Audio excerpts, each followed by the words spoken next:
Programang ito ay rated SPG. Striktong patnubay at gabay ng magulang ang kailangan. Maaaring may masiselang tema, lengguwahe, karahasan, sexual, horror o droga na hindi angkop sa mga bata. Patuloy na pagtutok sa kwento ng pagtutulungan, pagkakanulo at pag-ibig sa Shining Inheritance. Sa patuloy na laban ni Atty. Charlie kay Joanna, hindi pa rin sumusuko si Atty. Charlie sa kanyang layuning mapilitan si Joanna na ibenta na ang kanilang bahagi sa kumpanya. Habang si Joanna, paggamat nahihirapan, ay nag-aalangan pa rin at nagsasabing kaya pa niyang pamunuan ang kumpanya nila sa kabila ng mga patuloy na pagpilit ni Atty. Charlie. Hindi pa rin napapaluhod si Joanna sa kanyang mga plano. Ang pagkakabaon ni Joanna sa mga problema sa negosyo at ang pagsubok niyang mapanatili ang kanyang tungkulin bilang isang CEO ay nagiging sanhi ng matinding stress para sa kanya.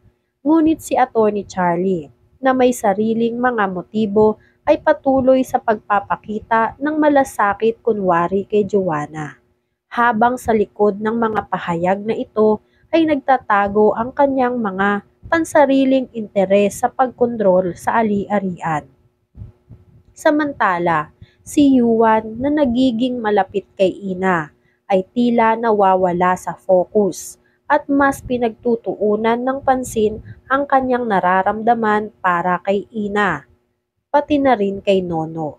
Nalaman ni Yuan ang kalagayan ni Nono at ang matinding pangangailangan ng kanyang operasyon.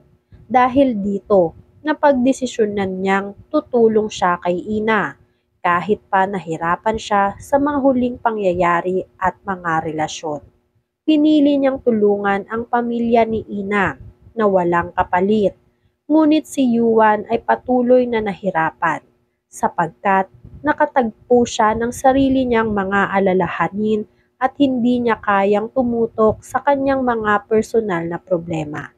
Inaalala ni Yuan ang sitwasyon ni Ina, kaya nagdesisyon siyang tulungan ito.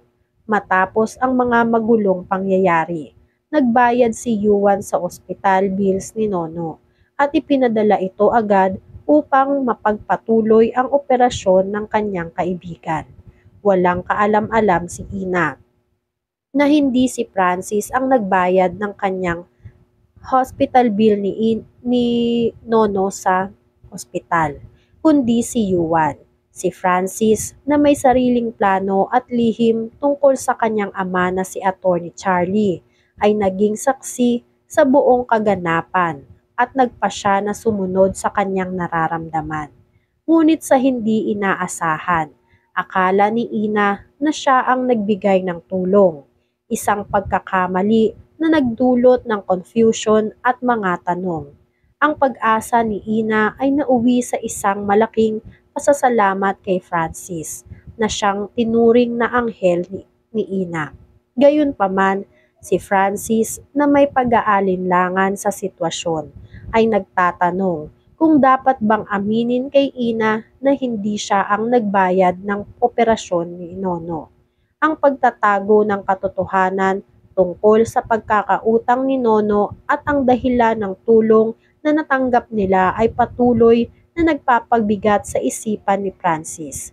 Kung sakali mang magdesisyon siyang magpaliwanag, malamang ay magbago ang takbo ng mga relasyon nila. Dahil sa pagkakakilanlan ng mga katotohanan, si Atty. Charlie ay may higit pang plano para sa kanyang anak na si Francis. Sa kabila ng mga magulong pangyayari, si Francis ay naiipit sa pagitan ng kanyang loyalty sa kanyang pamilya at ang kanyang sariling mga desisyon. Hanggang kailan kaya mapanatili ang lihim na ito? At ano ang magiging reaksyon ni Ina at ng iba pang mga karakter sa sandaling magsimula ng sumabog ang mga katotohanan? Sa kabilang banda, si Amy na may sariling pangarap na makuha ang atensyon ni Yuan ay nahulog sa kanyang sariling ilusyon. Inimbitahan ni Amy si Yuan sa isang dinner bilang pasasalamat. Ngunit sa halip na magtagumpay sa kanyang layunin, na naluoy siya sa sarili dahil napansin niyang hindi ito nakapukaw ng atensyon ni Yuan. Hindi lang si Yuan ang nagmamagaling na maligaya sa buhay ni Amy, pati ang ibang karakter. Tulad ng mga kaibigan ni Yuan ay nahirapan din sa kanilang mga damdamin at pagpapasya. Hanggang kailan kaya magpapatuloy ang gantong gulo at sa dulo ba ng kwento ay magkakaroon na ng katarungan ng mga ginagawa nilang sakripisyo. Isang kwento ng pag-ibig, pagtutulungan at lihim na pagsisiwalat. Ang mga kaganapan sa Shining Inheritance ay puno ng matinding tensyon at nakatago pang mga lihim na dapat ibunyag. Habang ang mga karakter ay patuloy na naglalakbay sa kanilang mga personal na laban at mga ambisyon.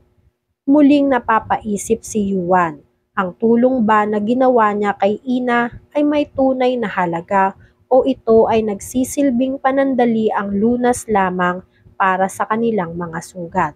Huwag palalampasin ang mga susunod na pangyayari sa kwento.